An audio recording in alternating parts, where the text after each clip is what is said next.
সোমবার চট্টগ্রামের সীতাকুণ্ডে জঙ্গল সলিমপুর এলাকায় দিনব্যাপী অভিযান চালায় আইন শৃঙ্খলা বাহিনী। এতে অংশ নেন সেনাবাহিনী সহ যৌথ বাহিনীর ৩,০০০-এর বেশি সদস্য।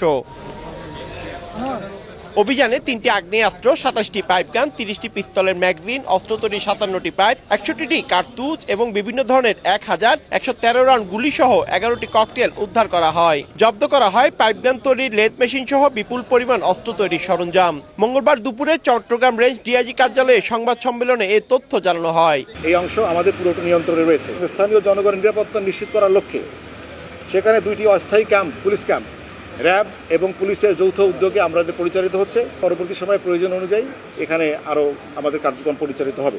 অভিযানে শীর্ষ সন্ত্রাসীরা আটক না হলেও তাদের পরিচয় শনাক্ত করা হয়েছে। দ্রুত আইনের আওতায় আনার আশ্বাস প্রশাসনের। জঙ্গল সলিমপুরে দুর্গম পাহাড়ি এলাকায় বড় চ্যালেঞ্জ নিয়ে এখন পর্যন্ত 22 জনকে গ্রেফতার করা হয়েছে বলে জানায় র্যাব। কয়েকটা প্রচেষ্টার করার পরে এবার আমরা প্রথমবারের মতো কিন্তু ওই জায়গাটাতে আমাদের নিয়ন্ত্রণ রাখতে সক্ষম হয়েছি। ওই জায়গায় উন্নয়নের জন্য আমাদের বিভিন্ন পরিকল্পনা রয়েছে। আমাদের ফেজ 1 সম্পন্ন হয়েছে, ফেজ 2 হচ্ছে। এখন আধিপত্য বিস্তার করা, আমাদের ক্যাম্প এস্টাবলিশড হয়েছে, ইনশাআল্লাহ আধিপত্য বিস্তার করা হবে। এ ঘটনায় সীতাকুণ্ড থানায় পুলিশ বাদী হয়ে অস্ত্র আইনে 2টি এবং র্যাব বাদী হয়ে বিস্ফোরক আইনে 1টি মামলা করেছে। পার্থপ্রতিম বিশ্বাস, সময় সংবাদ, চট্টগ্রাম।